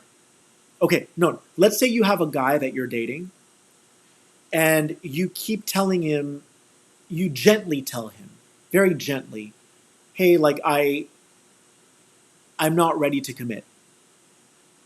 And then every time he sees you, he's like, have you decided? That you were trying to speak as a higher frequency, trying to uninstall a program that doesn't match that frequency. So you might have to get a little more blunt. Like, yo, I already told you I'm not committing. Don't ask me again. That's still love. That's still you being your true self because the other aspect of him wasn't hearing you. I got it. So you have to actually, even though you have, let's say, detached from that program yourself, if the other individual is still in that program, then you're going to find yourself having to move back into that program, so Yeah. to speak, playing it for a second in order to meet them on that level. Yeah. And from the higher perspective, it's still your program. So we have to get out of judgment, meaning like we will not always express ourselves the same way. Right. Sometimes it's like, yo, you're still not hearing me. Boom. And then you obliterate that program. Well, what's the difference between, yo, you're still not hearing me, and you obliterate it, and yo, you're still not hearing me, I'm playing in the program? It's the same thing. Right. I mean, what's so fascinating that you're bringing up is that every single individual that you come in contact with has programming like we do, right? And so if you don't have the programming that they have, okay, and you're engaging with them as friends, family members, coworkers, whatever, and they are playing in a program that you no longer play in, that's where it becomes fun, because now you Because have to yeah, hold you're it. right. You're not programmed. You're right. You are not Yeah, programmed. Which is why when right. you actually get super blunt with them, you're not going to feel guilty. Right, because you're seeing the program they're in. You're recognizing that you don't play that game anymore. I don't play that program anymore. And so you address them from that freed state of, I'm not in that program anymore. But yeah, you have to move yourself into a little bit of a different space because they are in that program that you're not in. Yes. Right? So you can't necessarily reach them from your You frequency. can't. Yeah, You because they can't. don't. Yeah, they can't see. They can't even. They don't. They literally. That's how deep programming is. It's mind control. Oof. They can't even understand where you're coming from because of the programs that are installed within them. That is the lens that they're using to understand you, and you don't have those programs in you anymore. Yes. So it's like, of course, that there's going to be mass chaos in the conversation. Yeah. You're two different systems, basically, two different machines. Yes. Your programming that you have installed in you is going to dictate the lenses that you use to create your world and your reality. Can you repeat that? That what you just said. The It was fast. the programs that you have installed within you are going to dictate and create the lens. They're going to dictate the lens that you're using to create your reality. Yes. And if the other person doesn't have those programs, holy cow, you got to have a lot of compassion. How do you communicate? The person that doesn't have the programming but can see the programming in the other individual, they have to have the compassion. They have to have the compassion. However, if they're not being heard through compassion, then it becomes self-abuse, 1,000%. right? Like Absolutely. I do my best to be very gentle with people, but it doesn't always register. So what do? You just you keep doing that to yourself? Like it's not getting through. No, you don't. You You hold don't. very firm boundaries. You Exactly. hold very firm boundaries. Exactly. And that's the thing. Sometimes you do have to be a little more blunt. Sometimes you do have to be a little more Yes. forward. 1,000%. Because if you're in any sort of codependent relationship or a relationship with a narcissistic individual, you have got, if you are in a codependent relationship, in any type of relationship, or you are in a relationship with a narcissist, throw compassion out the door, because all you're doing with compassion is literally allowing the other individual to walk all over you and to abuse you in some way, shape, or form, mentally, emotionally, physically, whatever it is. So you have to have very firm, strict boundaries. And Um, you also have to love yourself enough not to repeat yourself 50,000 times. Like I repeat myself a lot sometimes, and I'm like, why am I still repeating myself? Like I'm this is now this has become my program now. Like I need to stop this. yeah, I mean, You can't keep repeating yourself in life. no, you have to just allow that person to be in whatever patterning they're in. Um, a lot of times when people are acting as if they are trying to perpetuate the same loop over and over and over again, it's a very unconscious state, because what it does is it keeps that person in the like kind of zombified state where they don't have to actually look at what's actually occurring, right? So they just keep saying, they just keep playing out the same behavior or playing out the same routine, so that they don't actually, and this is unconscious, but it's so they don't actually have to step into something new. They don't actually have to feel something uncomfortable. They don't have to actually look at what they're actually doing. What are my actual behaviors? Why is this occurring? Why are they saying this for the 18th time? They don't want to do that consciously or unconsciously. Most of the time it's unconscious. And so they are going to continue to throw it on you, and they are going to continue to perpetuate the same converse. Narcissists, they will perpetuate the exact same conversation 100 times over, blaming it on you the entire time. The entire time. So you're literally like losing your head, losing your mind, feeling like you're in a circus. And all it requires is for you to be such an asshole that you literally are like, I'm done. Done. They will suck every droplet of blood that you have. Absolutely. And and they will. Absolutely. They will suck every droplet so that you just have to get out. And a lot of times, because we have such an open heart, because we love so much, we care so much, we're so empathic, we don't want to hurt them. But I can tell you, one of the greatest things I ever did was start to become uh, brutal with people, like really firm, and speak absolute truth, regardless of whether it hurt them or not. Because then you stop holding them. You stop taking care of them. You stop putting them on your back, saying, I'll carry you. It's okay. I'll lay down and let you have whatever you need. Right. We finally are like, no, I'm done. If this hurts you, I am sorry. I'm going to be in pain, perhaps, because if you're in a codependent relationship with a narcissist, which I've been in for a very long time, you not only do you have to be you have to be so firm that it feels uncomfortable, but then you have to feel the pain of what they're feeling, which is even more uncomfortable. You're literally feeling the pain of what they're feeling, which is why you don't ever want to do anything to hurt them in the first place.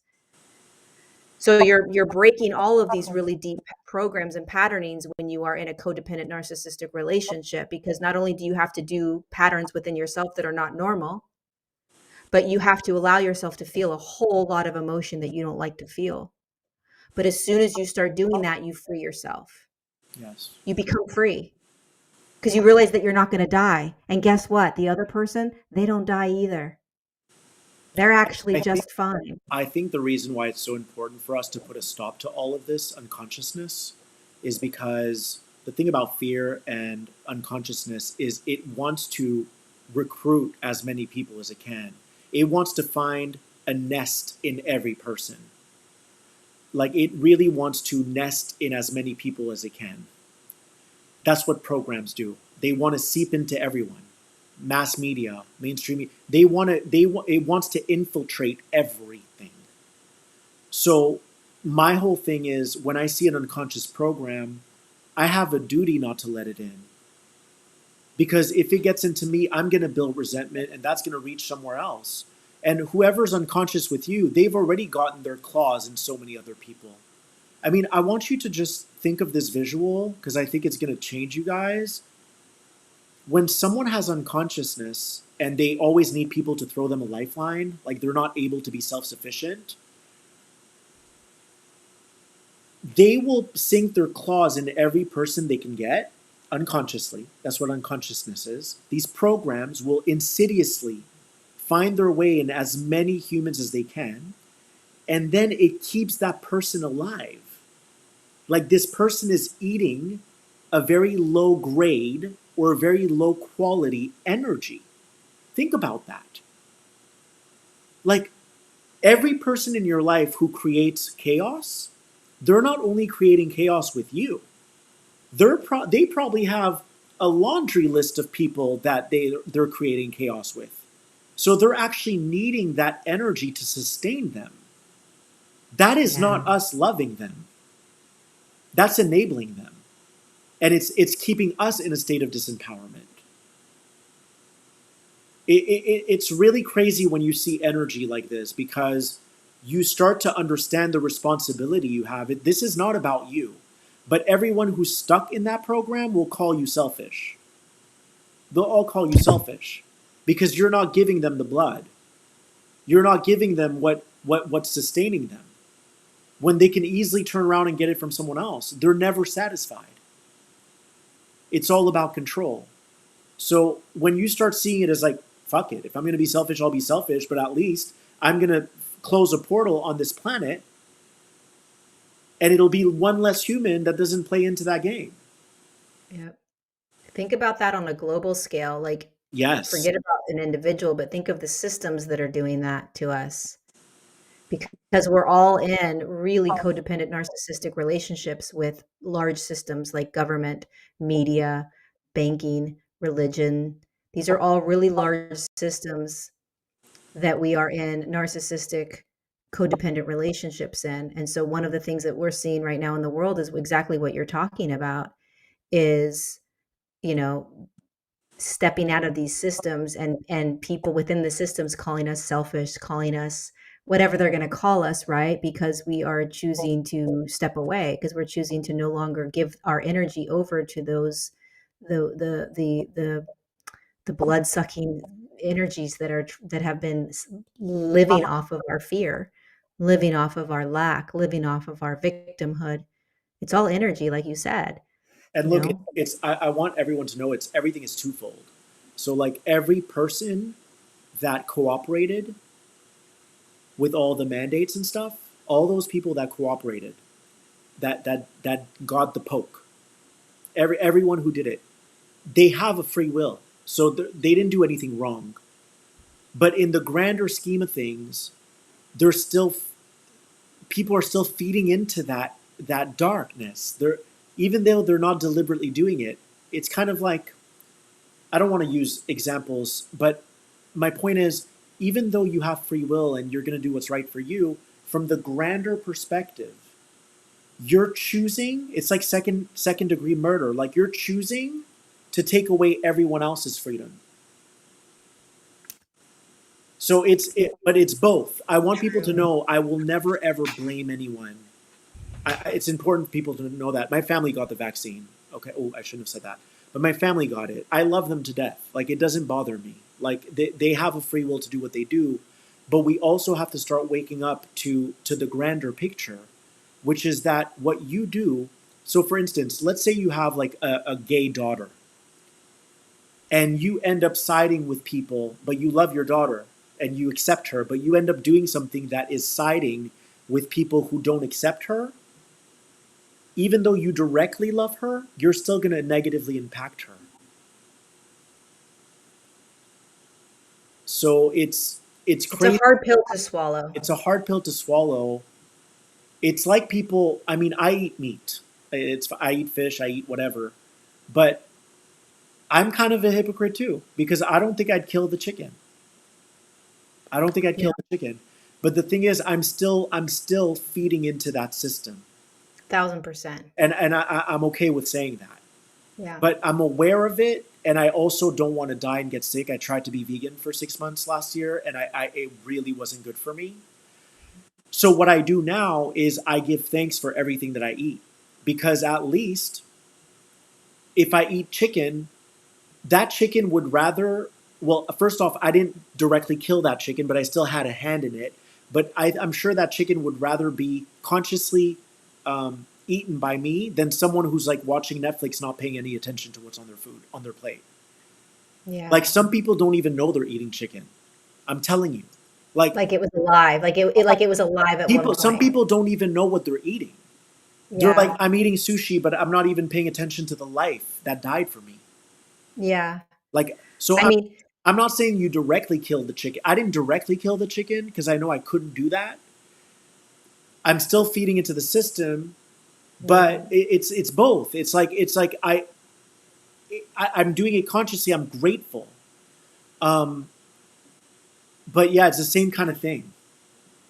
It's really tricky what you're talking about because we are in a unified field. Whether we want to agree with that and accept that or not, and a unified field impacts every human in that unified field.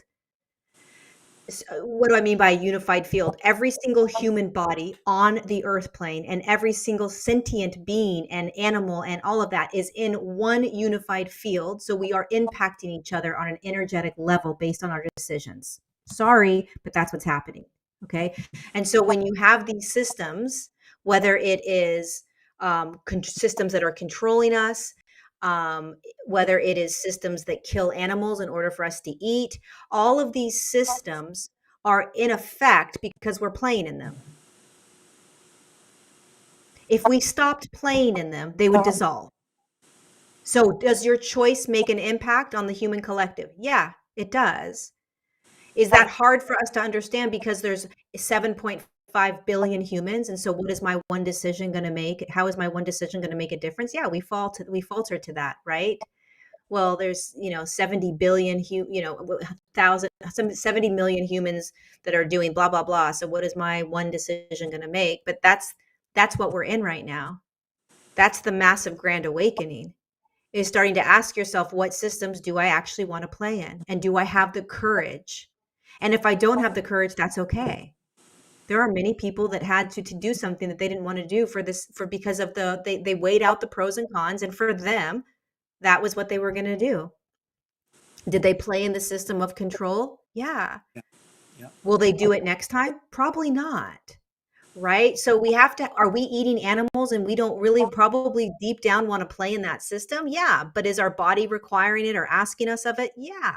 Does that make us any different than the individual that did something else in a different system? No. No. Right? So it's all about recognizing that in a unified field, we are constantly choosing the systems we want to play in. Yes. And you've got to be freaking, you got to have the balls to say, I played in that system. And I do have the balls, and I think a lot of people are like, you could, because I'm reading comments right now, you could just bless your food and you're good, but you still need to assume the perspective of, well, then how would you feel if you were killed as a chicken? Like, how would you feel? Like, humans are so freaking precious. My life, I'm sick, da, da, da. And every day they eat chickens that are dying. Like, that could have been them. Why is your life so precious? That chicken's life is as precious, right? So I'm all about blessing my food, don't get me wrong, but I think it's important that if you bless your food, you also need to be aware of another perspective, which is how would you feel if you were slaughtered? How would, because if you don't have that perspective, you're not multidimensional. You have to, multidimensionality is accepting what is. My body was getting sick. That's the truth. I Yeah. accept that my body needs that, Okay, but I also accept everything else that comes along with it.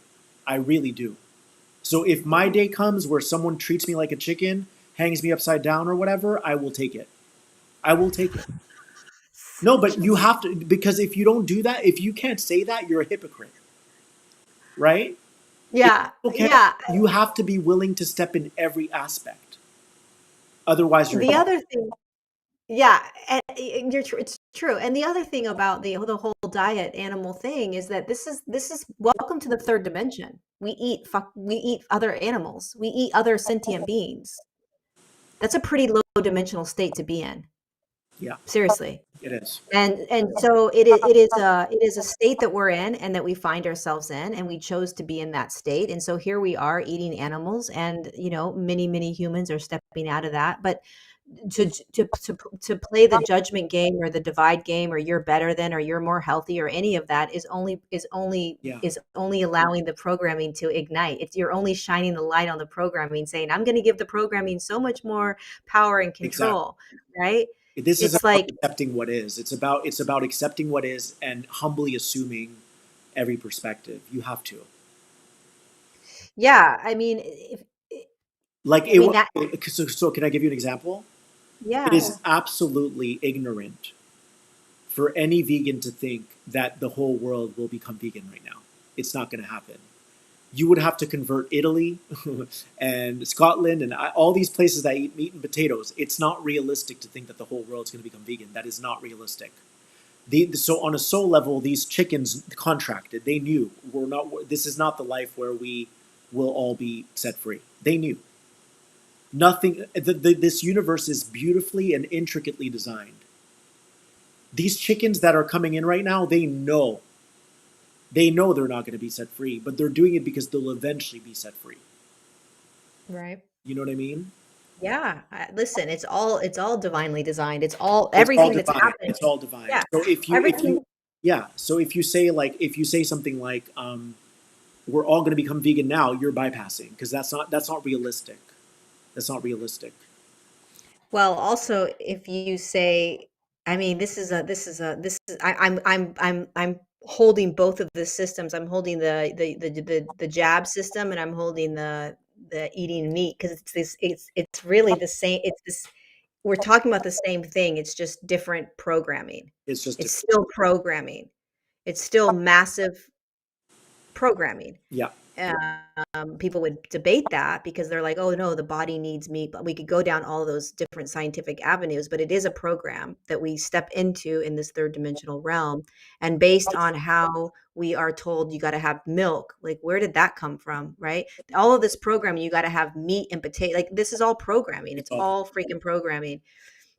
And so one of the things that we are being asked, and that we've been practicing the last year and a half around this system of the jab, and all the other systems that we're in, is to allow humanity to go through this the way they need to go through this, and to stop telling people how to do it. mhm.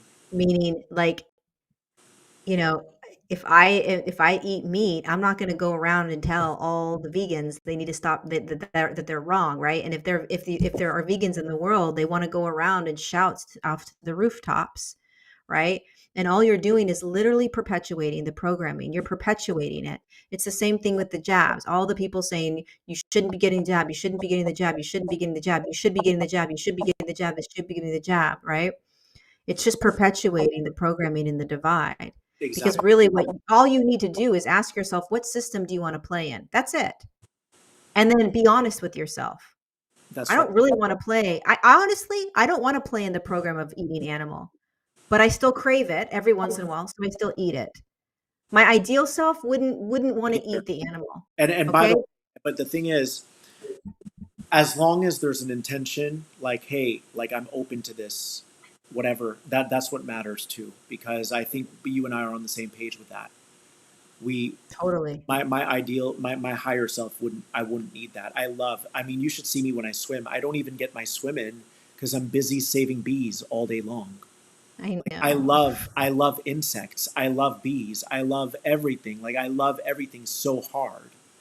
I know. But I think what you hit on right now is really important, and I'll tell you why. Because we've been talking tonight about becoming energetic beings, which is solely an inside job. So we're actually not here to do all these movements, like these things that we're being activists for. All of that is fine. It's part of it. What we're really here to do is, why does it piss me off when someone eats meat? Energetic world, energetic being, emotions, feel the emotions, process the emotions. If every one of us on the world made a pact, we will only strictly focus on the energetics, which is feeling my trigger, processing it through, transmuting it through. Guess what would happen? We would all drop our human forms, or our human forms would turn into these light beings, and we would become energetic beings. But like you said, if we keep blaming each other and controlling each other and persecuting each other, condemning each other, we're only going to keep the program alive. It's going to take so much longer for us to become energetic beings.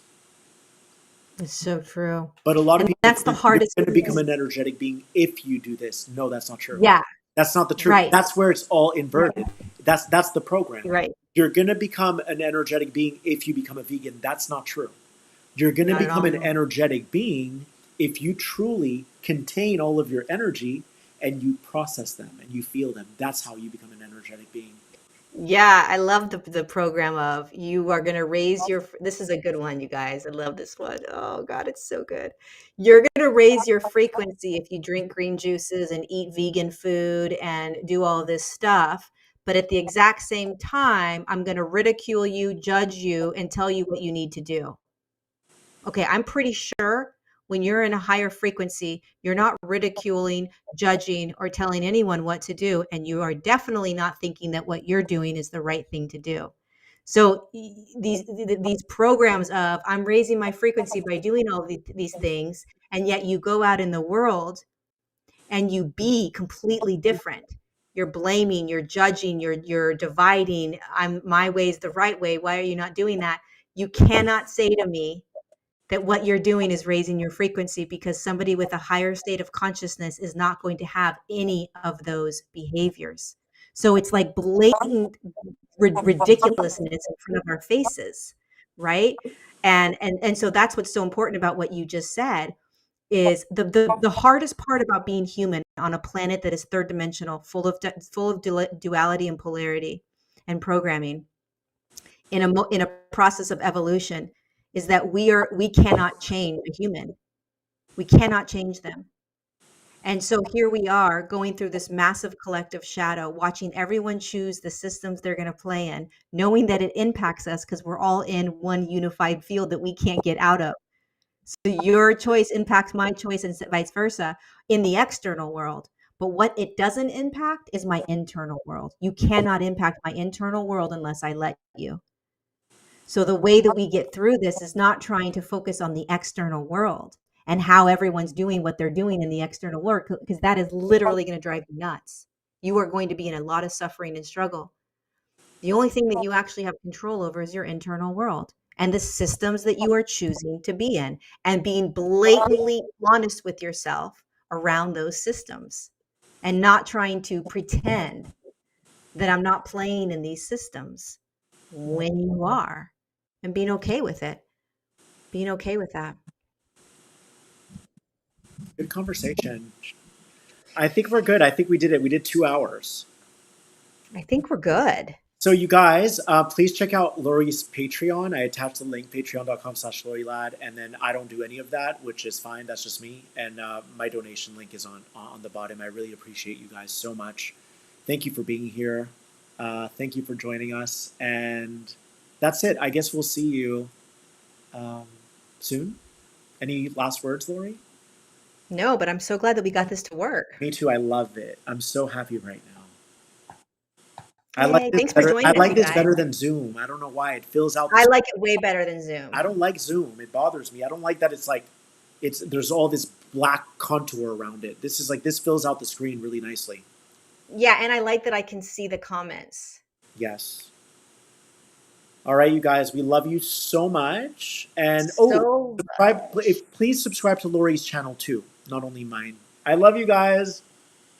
love Bye. you. Bye.